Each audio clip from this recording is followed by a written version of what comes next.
All right, hello and welcome to our ACE 27 video presentation. My name is Julia Cogan. I'm Owen Boyle. I'm Daniel Guobadia. I'm Hannah Morris. All right, and today we'll be discussing this versus that, the power of comparison strategies that you can use and apply in your classroom. So let's get started with a demonstration. What would you do? You are a doctor with a patient who has an inoperable, life-threatening tumor. There is a ray that can be used to destroy the tumor at a high intensity. Unfortunately, at this intensity, the healthy tissue that the rays pass through on the way to the tumor will also be destroyed. At lower intensities, the rays are harmless to healthy tissue, but they will not affect the tumor either. What type of procedure might be used to destroy the tumor with rays, and at the same time avoid destroying the healthy tissue? So you can pause the video if you need some time to think about this question.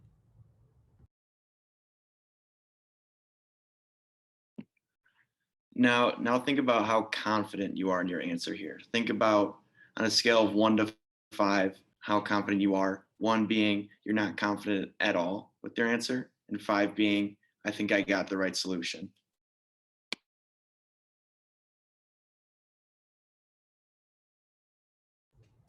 Now consider this second story in the context of the first one and see if that changes your answer at all. A small country was controlled by a dictator who ruled from a strong fortress in the middle of the country. Many roads radiated forward from the fortress like spokes on a wheel.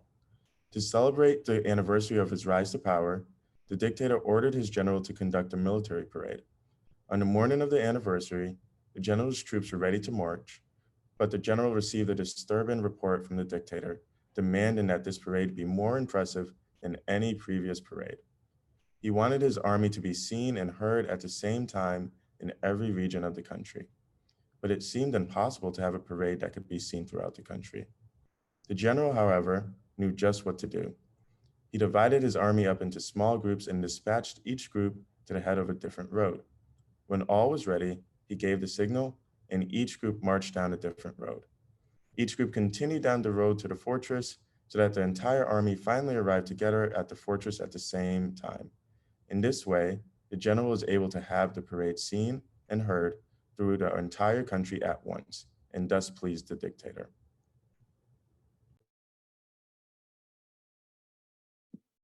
So now with both of these stories in mind, think about how your answer changed from the first story to the second story. How are you going to operate on the tumor after looking at the second story?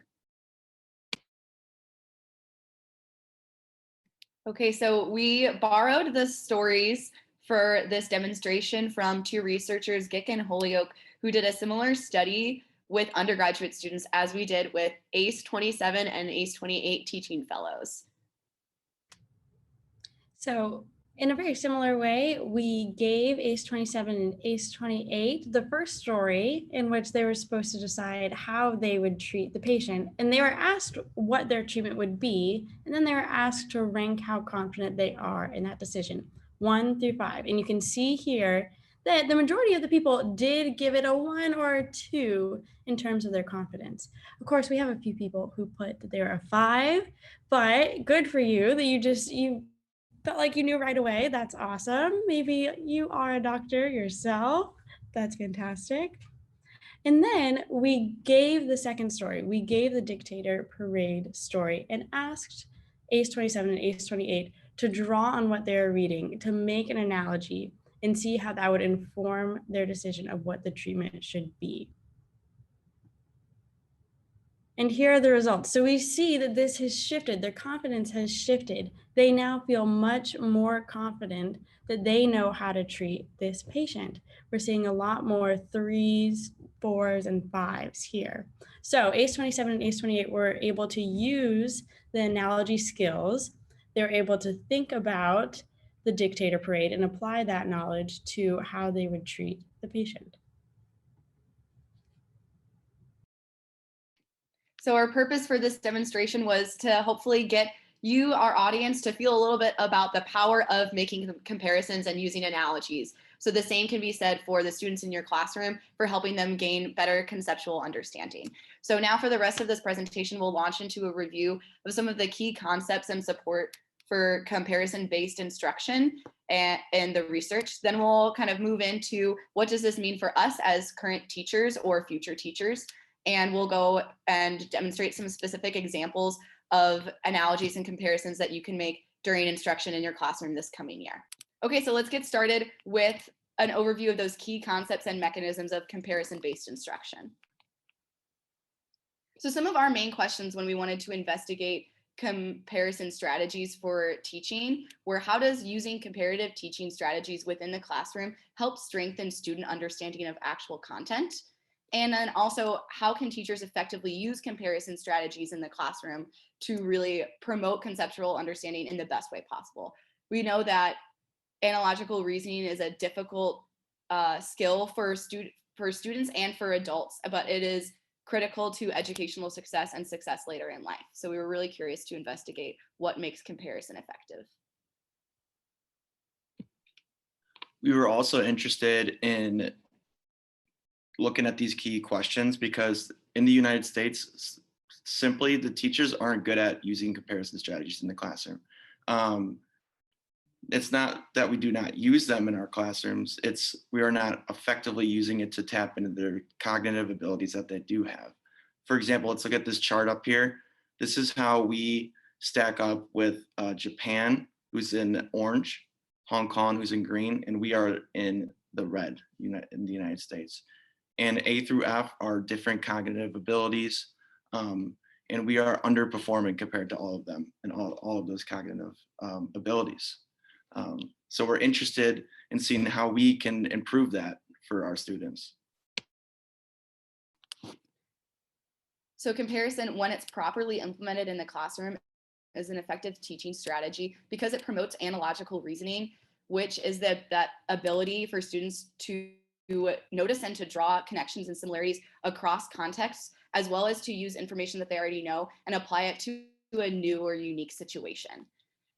So we can see this, one of the mechanisms of comparison strategies is a development of this relational knowledge of being able to take something that you already have in your long-term memory and pull it into your working memory. It also promotes students' explanation and evaluation of material as they need to decide what is important for me to know here and what is not important, or what do I not need to pay as much attention to. Comparisons also promote social learning theory, as many of these explanations and discussions are done with peers or also with the teacher. So really developing a student in their best zone of proximal development to really increase their conceptual understanding, as well as procedural understanding and procedural flexibility. So now we'll just look at what the literature says to support our ideas on comparison. So Riddle, Johnson, and Starr are two key figures in the field, and they've done a number of studies. They've been in a number of different types of schools, but they've primarily looked at math. And the design of their studies have been to administer a pretest, followed by direct instruction and student collaboration in an intervention. Then they'll have a post-test, and ideally, they found it would be good to have a retention test after 2 weeks.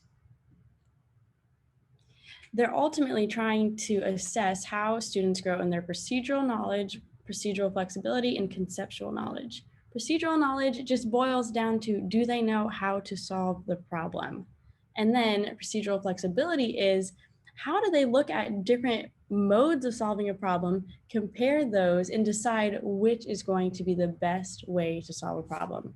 The conceptual knowledge is really how procedural knowledge and procedural flexibility are integrated to see, does this student have a firm grasp on the content at hand? Okay, so for the Riddle, Johnson, and Starr 2007 study, we see here that the procedural knowledge is shown on the left, and you're to look at here how students being given problems to compare compares to how students being given knowledge sequentially and then using analogical reasoning. You're also given what their test score would be. This is their post-test on the y-axis. On the right, we're just looking at procedural flexibility. So on the left, you have procedural knowledge, and on the right, very similar, but procedural flexibility. In the Riddle, Johnson, and Starr Okay, so our key implications are that context does matter. All of these students were in their math class and they were allowed to be with a partner to have those conversations, and the teacher explicitly named that they're going to be analyzing the problems through comparison. Students should also be presented information side by side. That is how they're going to be better able to draw comparisons. And finally, students should be pushed to consider problem-solving methods in which they can identify shortcuts and just improve overall efficiency. Another study was done by Hadikuter and Alabali in 2010. And this one was also looking at mathematics too, and at how learning about the equal sign and does comparing with inequality symbols help in the learning of what the equal sign is. So they hypothesized that students who receive instruction, just instruction in general, will show greater gains in conceptual knowledge, equation encoding, and equation solving than those who do not receive instruction. The second hypothesis is that students who compare the equal sign with other relational symbols show greater gains in conceptual knowledge, equation encoding, and equation solving.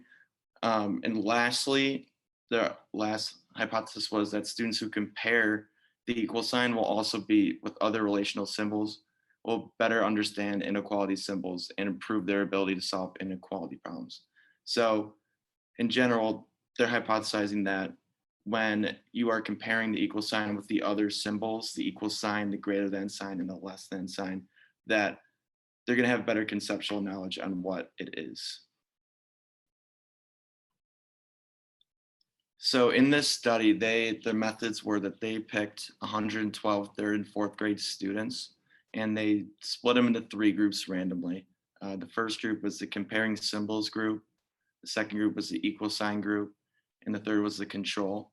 And each participant partook in a 30-minute individual session where they were taught either in the comparison group, they were taught all the symbols, what the equal sign is, what the greater than sign is, and what the less than sign is. In the equal sign group, they're explicitly taught simply the concept of the equal sign. And in the control, they're just talking about which numbers are greater in terms of the numbers. And there's some examples here in this picture here about what exactly they were learning in that 30-minute lesson. And they measured here with a pre-test and a post-test. And here are some of the results that they found. The bold bar is the comparing symbols group and how they performed. The grayer one is the equal sign group, and the control is the dashed bar there. In figure 1, this is the measurement for the mean post-test scores on conceptual understanding, encoding of the equation, and problem solving. And the results showed that students in the comparing symbols group significantly tested higher with conceptual knowledge. So now here we are in figure 2, and one of the measurements they had here as well on the post-test was they were looking at if the students could correctly define the equal sign, if they could correctly sort the symbols, mathematical symbols correctly. For example, are they grouping the equal sign with the addition, the subtraction, the multiplication, and division slide? Or are they grouping them with greater than, less than, and equal signs? And on the pretest, 75% of the students actually grouped the equal sign with the operation signs. So that just goes to show how students don't really understand some of this relationship with what the equal sign actually means. And the results showed here that in that symbol sort, when they were taught the comparing lesson, they significantly tested higher on what exactly the equal sign falls into. And finally, here's also figure 3, comparing how students solved inequality problems. For example, if there's a long sentence mathematical equation with addition and subtraction and with the equal sign posed there, students in the comparing symbols group significantly tested higher in defining what an inequality is and solving problems with inequalities. Some implications this means for teachers is that comparing can facilitate the learning of mathematical concepts. Comparing those groups together and comparing the different things can help students learn. Some limitations of the study though, this was done in a one-on-one setting, not in a classroom setting. Also, they did not evaluate an extended post-test, which could be helpful to see and maybe even be better outcomes for the comparing group. So another study supporting the use of analogy comparison in instruction comes from researcher Thomas White, who did a study with second grade students and an analogy-based phonics program. In his study, 280 students and 15 teachers across 4 different public schools in the state of Hawaii participated in an analogy-based phonics program. So this study involved regular, ordinary classroom teachers, just like us ACE teachers, as the implementers of the analogy strategies. So each teacher received a binder of 150 lessons for this program, which ideally would have been implemented in 20-minute lessons across 30 weeks, where at the beginning of each week, 6 to 7 wall words are introduced, taught, and displayed in the classroom before the continued practice and analogy decoding throughout the week. And at the end of each week, an assessment on these words. Obviously, we know as teachers that things don't always go as planned. So that's why we say ideally. In these lessons included in the teacher's guide, they had them explicitly model analogy decoding strategies for students with prompts such as, well, when I come to a word I don't know, I can think of a word I do know with the same middle and ending letter. So we can see some of these examples and things that we've seen in different phonics programs. In White's study, some students completed a 40-item test for an assessment of their phonics understanding. This test was designed by White, and it included 25 novel or unfamiliar words, and also 15 of those practiced wall words. In the first phase of the student assessment, no feedback is given to students apart from a correct or incorrect evaluation of their decoding response. In the next stage, the experimenter repeats the words the student had failed initially to decode successfully. And here, when the examiner suggested an analogy decoding strategy, such as think of a word that we do know, or think of a word with the same middle and ending letters, students read an additional 9% of the novel words. And when the examiner displayed a wall word with the same spelling pattern, students read another 16% of the novel words. So these data indicate that students can apply an analogy decoding strategy for a known word with the same spelling pattern when the examiner suggests it. Also, students were capable of reading most wall words, and they often thought of those wall words when prompted to engage in analogy decoding.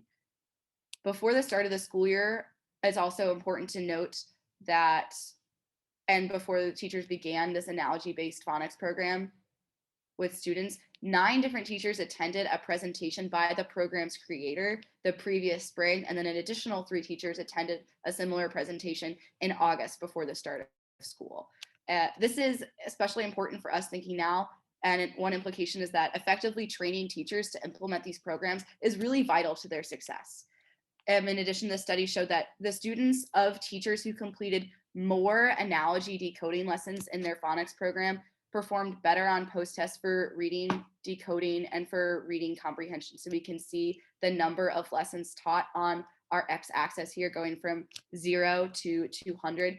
So 200 would be if you included more of these lessons, so there were 150, and we see that their word reading accuracy is really increasing here.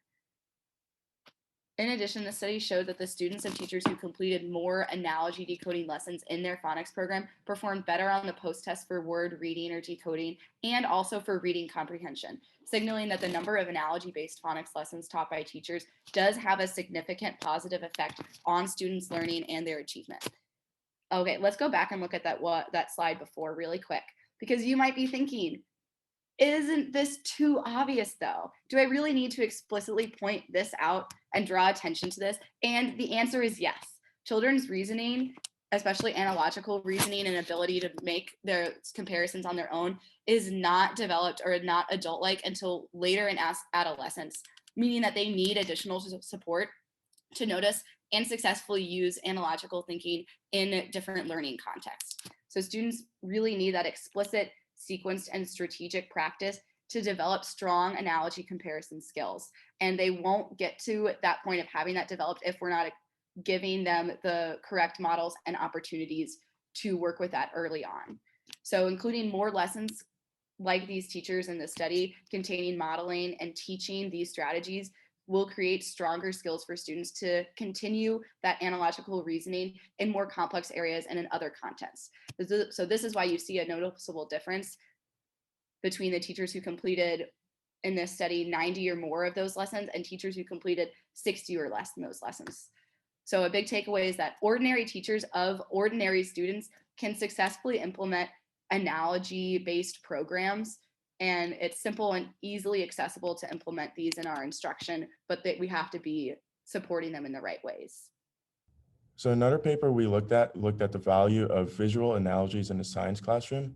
And this study was conducted by Matlin et al. And they hypothesized that the use of visual analogies would be more effective for understanding relationally complex concepts. So in order to investigate this hypothesis, the researchers used two sets of subjects, 4th and 5th graders, under two different conditions, visual analogy versus target. So the students in the visual analogy condition received a base and a target image, and the students under the target condition only received the target image. So if you look at that image on the right in the A section, the base would be oil and water, which is a scenario students are familiar with, and that is to help students to get to the target of convection currents in the Earth's mantle. For B, the base would be a peach, and the target is the Earth's different layers. So the idea is that the base should help students get to the target. And they looked at this in different phases, 3 phases where there was a test, and 1 phase, the instruction phase, where there was no test involved. So on day 1, students took a pre-test, which consisted of 3 open-ended questions. Then they had the instruction phase, which varied depending on which condition the students were in. Followed by that, they had a post-test phase, which had the same 3 questions in the pre-test phase. And then finally, there was an extended post-test phase, which not only had 3 open-ended questions, but also had 3 analogical mapping questions. So when we look at the extended post-test results, we can see that in both 4th grades and 5th grades, the students in the visual analogy condition outperformed students in the target condition. So what this implies to us is that the students in the visual analogy condition had a better long-term understanding of the concepts. And the researchers also noticed that there was a significant increase in the analogical mapping skills of students in the visual analogy condition. So this shows that giving students visual analogies helps them with their conceptual understanding of difficult concepts, such as the Earth's core and convection cycles. We also see that in 4th grade, students benefited more from visual analogies. And previous research has showed that analogies can be more helpful for students at the lower end. So we see that 4th graders benefited more from visual analogies than the 5th graders did. Okay, so let's get moving on to some of the specific applications of what we can do in our own classrooms as teachers. Okay, so some initial important instructions. So first, that research to date suggests that the more guidance a student receives during the process of comparison, the more likely they are, or the more likely it is that they'll attend to those relationships in the analogy. Therefore, teachers need to explicitly and very directly prompt students to engage in comparison. This can occur with question prompts, such as asking, what do you see the same? What do you see that's different? What are we noticing about both of these? You can also use visual cues, such as gesturing, so pointing back and forth between an analogy or between the like parts, or things like highlighting the parts that are same with the same color or circling them. Another important thing to think about is how you present the information that you're linking together. So it's been shown in several different studies that presenting information for an analogy simultaneously or side by side is more effective than presenting it sequentially in an order. So you really want to align the relationally corresponding parts also. Another thing is that students sometimes have difficulty sifting through all of the information that they're presented to decide what is important. So to really support them the best way, you need to break down the analogy that you're presenting. So you want to use analogies to highlight perceptual similarities and draw students into what you want them to notice. And it's also best when your analogy or your comparison only really has one key relational difference that they can be really emphasized and they can hone in on. And you really want to watch out for these perceptions that the students are getting, for any misconceptions that they could have, and you want to address those and also scaffold those perceptions. And then lastly, using relational language will be really important to prompt students to look at and to notice the similarities and differences between both sides of your analogy. So you want to state the key principle or the key relationship in abstract terms, and it's better to state that after you've presented and given them the comparison than before. And so in an example from one of the research, it compares the solar system, something that students at that level had known about and had prior knowledge of, to an atom, and so you would say like the nucleus is like the sun of our solar system. That is using relational language. Okay, so first thinking about worked example pairs, or WEPs. So we can see here that we have the same problem, but presented with two different solution strategies. So we have Julia's solution and Owen's solution. So here we can see from the research that we've cited previously that it's best when you present both of those simultaneously or side by side. And you also want to prompt students comparison thinking with those guiding questions. So for example, a question that you might see after this is, they solved the problem differently, but both got the same answer. Why? That makes students think about, how is it that they both got the same answer? You could also ask questions such as, what did they both do the same? Or what did Julia do differently than Owen? And further, to promote their evaluation of each of these strategies, you can say, whose strategy is more efficient? So we could look at both of these and probably say, it seems like Owen's strategy is more efficient in this case. So all of those questions are really prompting that analogical reasoning and making them think about the procedural flexibility used in this problem. Referring back to the Matlin study, you're using visual representations for analogy. It's important that we point out the different similarities between our target and our base. So as you can see with this table on the left, this is actually what they used in the Matlin study. And that's just one way you can do that. So pointing out that the pit of the peach represents the core of the earth, or pointing out that the crust of the earth represents the skin of the peach. So doing things like this helps the analogy become more clear for students, which ultimately leads to better learning outcomes for them. Okay, here is something else that we can do. We can use stories to develop these analogies. And this is really what we did in the beginning section in our hook. We gave you two stories and you're supposed to use one to give more information for the other. So you're supposed to use a dictator parade to develop your understanding of how you're going to treat this patient. And here's another example. You could think of a cell and all of its organelles and all of its functions, but that's going to be harder.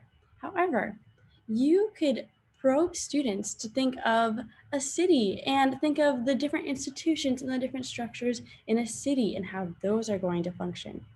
Then make it clear to them how that's analogous with a cell. So, for example, think about town hall and how it controls the city in some ways, and then how that is going to be really closely related and really analogous with how the nucleus controls the cell. Be sure that you're using your language that really emphasizes these analogies. And be sure that, like we've said before, you're presenting the information side by side. Students are going to be able to increase their learning outcomes when it's side by side.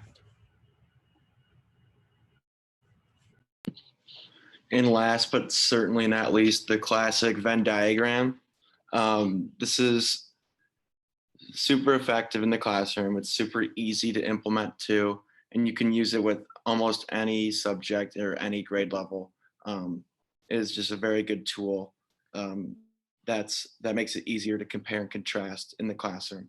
And you can use specific questions to prompt to engage students in comparison. So you can pick the question that you want them to be making and the concept that you want them to understand. It's your choice There's no specific concept that it works for everything.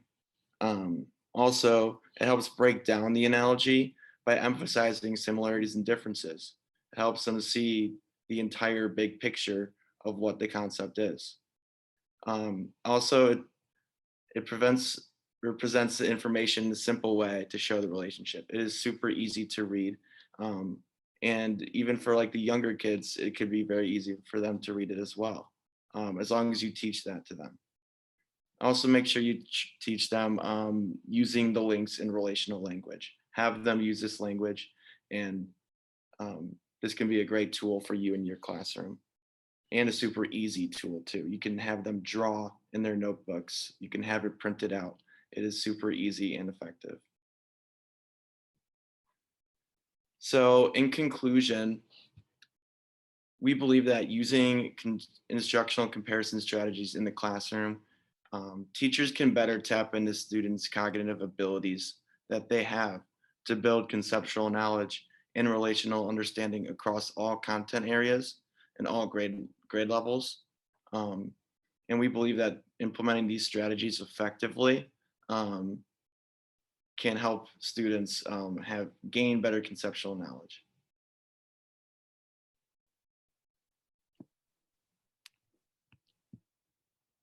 All right, so thank you so much for watching all the way through our presentation. We are really looking forward to our Q&A session occurring on Tuesday. So these are some discussion questions that we're hoping that you come with some ideas or some things that you want to talk through. Hopefully we can answer your questions. So one, what analogy or comparison-based instructional strategies are you most interested in incorporating into your teaching in the coming year? Also, how can we as teachers be more intentional about the ways we make comparisons or analogies during content instruction to promote students' conceptual understanding and develop analogical reasoning?